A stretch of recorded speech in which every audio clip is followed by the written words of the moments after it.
Transoccer, apa kabar? Wah, sudah 1 minggu nih kita tidak bertemu ya.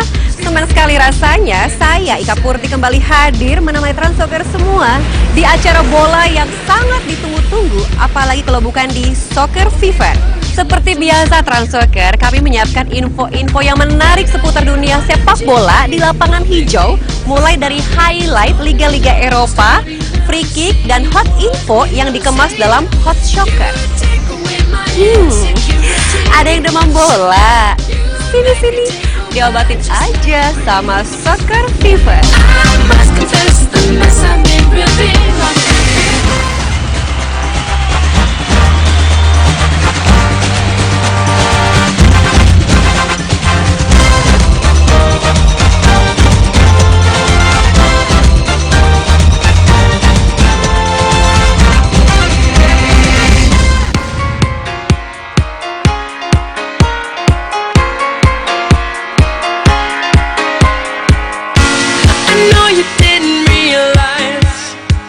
Seperti biasa Transoccer, untuk mengawali Soccer Fever sudah siap dengan pertandingan dari Liga-Liga Eropa. Wah, siapa saja ya yang berhasil mencetak gol di lapangan hijau? Lalu ada nggak sih pelanggaran yang diterima oleh pemainnya? Wah, semua ini terangkum dalam highlight berikut ini.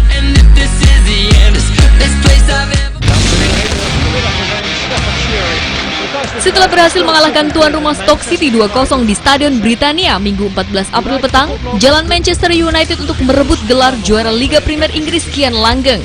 Tak butuh waktu lama bagi pasukan Sir Alex Ferguson dalam mencetak keunggulan. Tendangan penjuru Robin van Persie gagal diantisipasi para pemain belakang Stoke sehingga bola dapat dijangkau Michael Carrick dengan ujung kakinya. Itu merupakan gol ke-100 United musim ini di semua ajang. Skor 1-0 ini bertahan hingga selesai babak pertama. Di babak kedua, trio serang United yaitu Van Persie, Wayne Rooney, dan Javier Hernandez tampil lebih berbahaya dan beberapa kali merepotkan barisan pertahanan tuan rumah. Hasilnya Wilkinson melanggar Van Persie di area terlarang. Dari titik putih, Van Persie berhasil menaklukkan Asmir Begovic sekaligus memupus kemarau golnya sejak medio Februari. Stoke hampir saja membalas melalui peluang Kapten Ryan Shawcross. Tendangan bebas Adam mengarah kepada Shawcross yang berdiri bebas. Beruntung David De Gea mampu mementahkan bola sehingga hanya menghasilkan tendangan penjuru. Skor 2-0 bertahan hingga selesai. Kini United membutuhkan tambahan setidaknya 6 poin dengan 6 laga tersisa untuk merebut gelar Liga ke-20.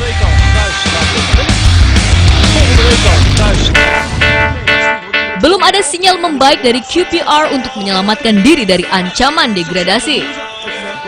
Di Goodison Park, QPR mengecap kekalahan ke-17 musim ini setelah tak mampu membalas 2 gol Everton. Darren Gibson membuka keunggulan tuan rumah pada menit ke-40 setelah melepaskan tendangan keras hasil kerja keras Leighton Baines di sayap kiri. Ini gol pertama Gibson musim ini atau gol kedua untuk Everton sejak membobol gawang Manchester City Januari 2012. QPR kian terbenam ketika Victor Anichep meneruskan senggolan kepada Slaven Distin pada menit ke-56. Kekalahan ini menyebabkan perolehan poin QPR disamai Reading di dasar klasemen. Sementara 3 poin tambahan bagi Everton mempertahankan posisi mereka di sekitar zona Eropa.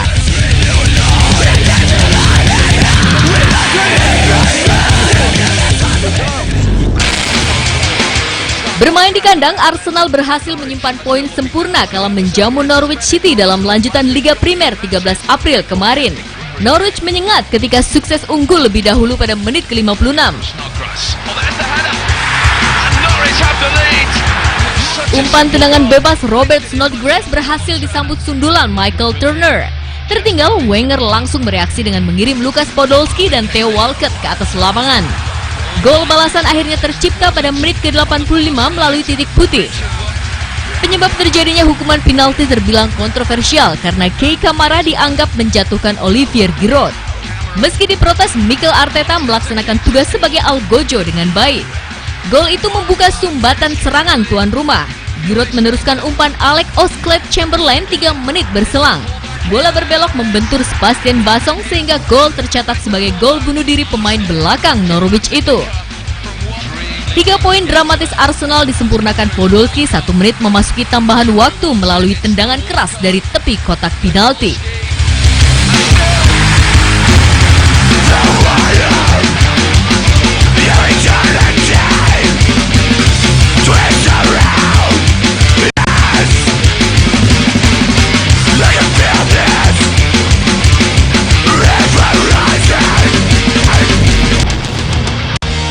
Cagliari berhasil menaklukkan FC Internazionale 2 gol tanpa balas di Stadio Is Arenas Minggu 14 April dalam lanjutan Serie A Italia. Di awal pertandingan, tempo pertandingan masih tidak terlalu cepat. Kedua tim masih mencari-cari celah untuk menemukan peluang. Beberapa peluang pembuka angka beberapa kali terjadi, namun 45 menit babak pertama selesai, skor kacamata masih menghiasi. Cagliari langsung membuka gol di menit ke-62. Setelah wasit beberapa kali tak menggubris pemain Cagliari yang terjatuh di kotak terlarang, kali ini wasit Domenico Scialli menunjuk titik putih setelah Mauricio Pinilla tampak dijatuhkan oleh Mattias Silvestre. Pinilla lalu mengambil sendiri tendangan penalti itu dan tanpa ragu menendang kencang ke arah tengah sambil mengelabui Handanovic yang sudah salah antisipasi. 1-0 tuan rumah memimpin. Cagliari kembali menambah keunggulan di menit ke-76. Memanfaatkan kelengahan back Inter, Matias Carrera melakukan umpan silang mendatar ke kotak penalti. Di sana Pinilla menyambut umpan itu, mengontrolnya dengan sekali sentuhan dan langsung menaklukkan Handanovic untuk mencetak gol keduanya di laga ini sekaligus gol ketujuhnya di musim ini. Sampai injury time 3 menit, Inter tak mampu mencetak gol dan harus pulang dengan tangan hampa.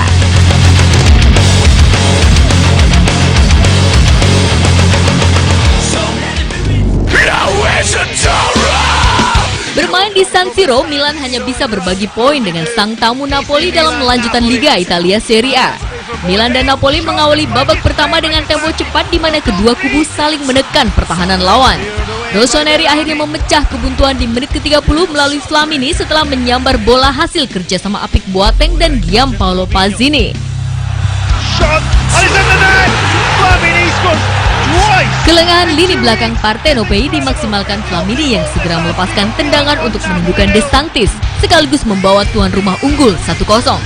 Namun keunggulan Rossoneri tidak bertahan lama. 2 menit berselang, anak-anak asuh Walter Mazzarri menyamakan kedudukan setelah Goran Pandev menyambut umpan silang Hamsik ke dalam kotak. Longgarnya pertahanan Milan membuat Pandev leluasa menjebol gawang Christian Abbiati untuk mengubah skor sementara menjadi 1-1. Skor imbang ini bertahan hingga turun minum. Di babak kedua, kedua tim tak mampu menambah angka dari peluang yang terjadi. Dan skor imbang 1-1 ini bertahan hingga peluit akhir panjang dibunyikan.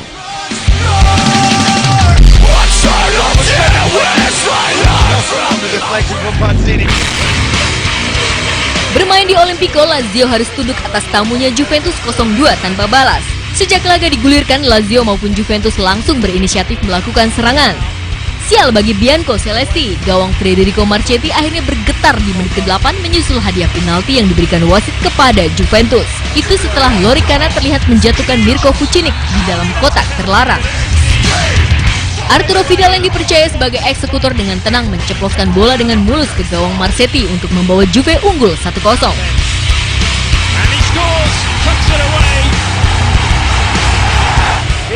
Tekanan demi tekanan yang dilancarkan Juventus kembali sukses mengoyak gawang Marchetti.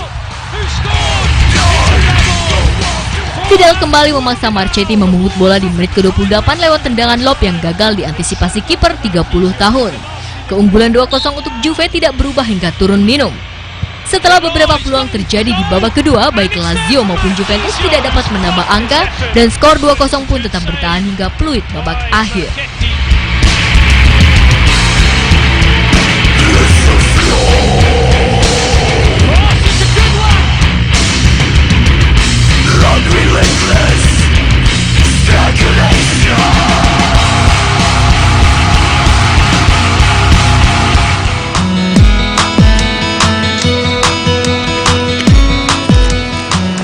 Hai Transsoccer, balik lagi bareng saya Ika Purti di Soccer Fever. Wah Transsoccer, tadi aku habis bersepeda 2 putaran. Lumayan, badan terasa seger banget. Teman-temanku pada kemana ya belum nyampe? Nah, kita mereka. Hai. Sini. Mana aja sih? Nah, Translocker ini teman-teman Ika. Ada Putri dan juga Hana. Kasih hai. Anyway, Translocker, tadi kalian sudah melihat dong secara langsung gol-gol yang berhasil dicetak di lapangan hijau. Dan sekarang nih ada kabar menerpa dari salah satu pesepak bola. Kira-kira ini ada jagoannya nggak sih dari Translocker? Langsung saja kita lihat. Pergi. Sepeda lanjut? Yuk, ayo. Sugar, let your head down, show me that you can now. Want a fairy tale, I'm ready to rhyme. The stars will go. Tonight feels like we can do anything we like. Oh, tonight feels like. Banyak kuek yang senang menghabiskan liburannya di pantai. Bukan hanya untuk sekedar santai dan melepas penat, tetapi beberapa wax ada yang ingin mencoba olahraga air. Apapun alasannya, mereka sangat menikmati keindahan pantai yang cukup memberikan mereka kenyamanan untuk meninggalkan aktivitas sejenak dan kehidupan glamor. Berikut ini ada beberapa wax memilih liburan di pantai, dari mulai si seksi Irina Shayk hingga Georgina Dorset dengan kehamilannya. Setelah beberapa merek lingerie ternama mengontrak Irina sebagai model mereka, kini pacar seksi Cristiano Ronaldo pun berhenti sejenak dari rutinitasnya yang padat. Ia tak ingin berlama-lama menunggu panasnya sinar matahari. Irina Shayk memutuskan untuk berlibur ke pantai Miami. Tentu saja dengan bikini yang membuat supermodel papan atas ini tampak makin hot dan seksi. Irina tak sendirian di Miami. Meski tak ditemani CR7, ia datang ke Miami bersama rekannya sesama model, Anvi. Irina ke Miami sekaligus untuk merayakan ulang tahun ke-26 teman modelnya yang sama-sama kelahiran Rusia tersebut. Beberapa bulan lagi, bintang TV Inggris Georgina Dorset bakal menyambut kelahiran buah hatinya. Sebelum hari yang dinanti itu datang, kekasih pemain Manchester United Tom Cleverley itu menyempatkan diri untuk berlibur ke sebuah pantai di Dubai. Mengenakan bikini two-piece bermotif bunga lilac, Georgina tampak rileks memamerkan kehamilannya di bawah siraman matahari. Wanita cantik berusia 28 tahun itu berjalan-jalan menyusuri pantai bersama seorang teman. Berhasil mewujudkan resolusinya di tahun 2013. Setelah melalui program fitness yang ketat, wanita berusia 31 tahun itu kini kembali memiliki badan yang sehat dan bentuk tubuh yang seksi. Senang dengan bentuk tubuhnya, Alex pun memamerkannya ke publik. Lewat situs microblogging Twitter, wanita berambut pirang itu mengunggah fotonya saat berada di pantai Dubai, Uni Emirat Arab. Alex tampak gembira dengan balutan bikini berwarna merah. Wanita kelahiran 23 September 1982 itu memperlihatkan bentuk perutnya yang datar dan kakinya yang menggoda saat melompat ke girangan dengan latar belakang hotel paling terkenal di dunia, Burj Al Arab. Seperti dilansir Daily Mail, kehadiran Alex di Dubai sebenarnya bertujuan untuk mempromosikan koleksi VIP terbaru pakaian bermerek Lipsy. Meski demikian, perjalanan tersebut juga dimanfaatkannya sebagai ajang liburan bersama ketiga putrinya, sedangkan suaminya Steven Gerrard tidak ikut karena masih fokus di liga. Seolah tak ingin kalah bugar dan tetap seksi seperti suami ataupun kekasih mereka yang berprofesi sebagai pemain bola, para wax pun ingin mencoba berbagai olahraga untuk membentuk tubuh yang seksi. Seperti halnya Susanna Werner, istri dari Julio Cesar, kiper QPR yang sebelumnya membela La Beneamata, sedang asyik mencoba olahraga air yang sedang diminati para wax. Si seksi yang merupakan mantan kekasih dari CR7 ini mencicipi olahraga air paddleboarding. Paddleboarding membutuhkan sarana seperti papan selancar, dayung serta pengikat kaki dengan papan. Sang pengguna hanya tinggal mendayung dengan posisi bebas di atas papan baik berdiri maupun berlutut. Jenis fitness air tersebut mulai populer di dunia wax musim panas ini. Olahraga ini bisa terbilang baru karena menurut sumber yang didapat, pebisnis pantai terinspirasi menciptakan olahraga ini atas banyaknya wax dan pesepak bola yang banyak menghabiskan liburannya di pantai. Gerah banget. Capek banget. Seger banget ya. Hai Translocker, terima kasih ya masih setia di Soccer Fever bareng saya Ika Purti, ada juga Putri dan juga Hana. Nah, mumpung ini bulan April, kita mau ngebahas nih pesepak bola mana aja yang berulang tahun di bulan April. Tahu kan? Tahu dong. Kalau aku ada si Jose Martin Caceres, dia berulang tahun pada tanggal 7 April 1987. Dia posisinya sebagai bek untuk Juventus. Dan ada juga nih si Charles Puyol yang berulang tahun pada tanggal 13 April 1978. Dia ini pemain timnas Spanyol dan saat ini posisi dia sebagai bek untuk Barca. Wow, seru kan? Seru. Kalau kalian ada nggak idola pesepak bola yang berulang tahun di bulan April? Ada dong. Siapa? Aku dulu ya. Kalau aku tahu si Vincent Kompany, itu dia back dari Man City, lahirnya 10 April 86 di Ukel. Kalau kamu? Aku punya pemain favorit, dia itu namanya Frank Ribéry, dia asal dari Prancis, pemain di Bayern Munchen, dia lahir pada tanggal 7 April tahun 83. Wow, memang kalian baru hafal banget Iya ya. dong. Ada lagi nggak? Nah, Transsoccer di segmen 3 ini kita mau ngebahas juga nih tentang pesepak bola atau mungkin Wakes yang selalu bikin sensasi selama hidupnya, atau ada juga idola-idola Transsoccer mungkin. Daripada kalian tebak-tebakan, langsung saja kita sama-sama. Ini dia Hot Shocker. Makan cobain. Yuk.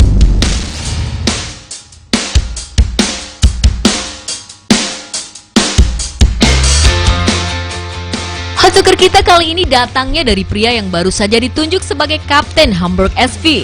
Siapa lagi kalau bukan Rafael van der Vaart. Pesepak bola asal Belanda ini sepertinya memang benar-benar seorang ladies man. Bagaimana tidak Transsoccer? Hanya dalam waktu 3 bulan ia usai bercerai dari Sylvie, kini ia sudah punya gandengan lagi. Seorang wanita cantik bernama Sabia Bolaros telah berhasil membuat hati sang kapten kelepek-kelepek. Pria kelahiran Heemskerk, Belanda tanggal 11 Februari ini nampak nyaman menjalin hati dengan Bolaros. Siapa sih sebetulnya Bolaros ini? Jika dilihat dari nama belakangnya Bolaros, mungkin bakal terdengar familiar. Ya, Sabia adalah mantan pasangan Khalid Bolaros, bek The Orange yang juga mantan pemain Chelsea. Selain itu, Sabia ternyata juga sahabat Sylvie, yang tak lain adalah mantan istri van der Vaart. Usut punya usut, hubungan persahabatan mereka terjalin sebelum Sylvie menikah dengan van der Vaart. Mereka sering kompak berjalan dan menghabiskan waktu bersama di Jerman. Jika menilik ke belakang, perjalanan cinta sang Kapten Hamburg SV dan Sylvie Meis menjadi sorotan media sebagai pasangan yang romantis. Prestasi van der Vaart di lapangan hijau saat itu tengah meningkat. Begitu halnya dengan Sylvie, wanita cantik yang lahir pada 13 April 1978, seorang model dan aktris papan atas. Puncak karir Sylvie adalah ketika dia terpilih sebagai wanita paling cantik di Liga Jerman di mana suaminya bermain. Van der Vaart menikahi Sylvie Meis pada tanggal 10 Juni 2005, saat Van der Vaart masih berposisi sebagai gelandang di Ajax Amsterdam. Mereka menjadi pasangan terkenal sehingga pernikahan mereka disiarkan secara langsung di SBS dan mendapat rating broadcast yang sangat tinggi. Lalu mereka berdua pindah ke Jerman saat musim panas 2005 ketika Rafael mulai bermain untuk sepak bola Bundesliga di Hamburg. Dan pada tanggal 28 Mei 2006, putra mereka lahir dan diberi nama Damian Rafael. Dan di awal tahun 2013, Van der Vaart resmi bercerai dengan Sylvie. Seperti yang dilansir Daily Mail, Sylvie telah menjadi korban kekerasan Van der Vaart. Tetapi Van der Vaart sudah meminta maaf dan hubungan mereka pun sudah kembali membaik. Dan seiring berjalannya waktu, hubungan antara Van der Vaart dan Sabia pun semakin intens.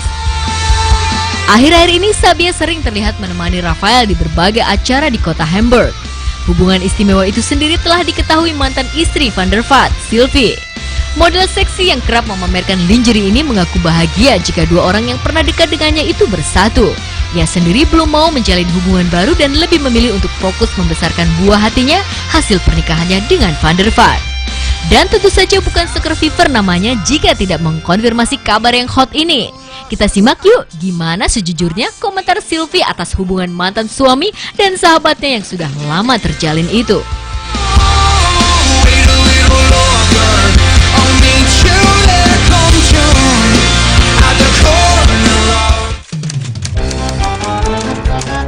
Oh, itu.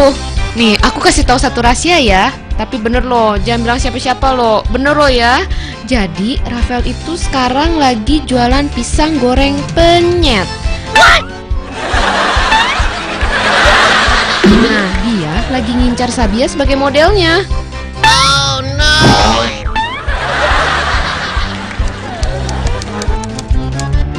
Jadi waktu itu dia lagi nongkrong di warung kopi depan kompleks rumahnya. Nah dia tuh sambil makan pisang goreng. Ternyata enak. Lalu dia mengkreasikan pisang goreng dengan versi lain.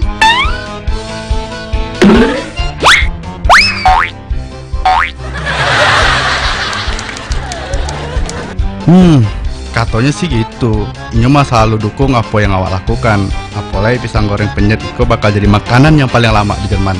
Kalau Sabia mah yang penting 50% kasih ke Inyo.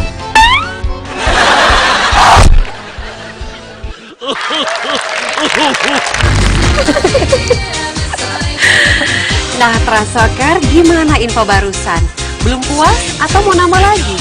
Sabar, karena kita pasti akan ketemu minggu depan.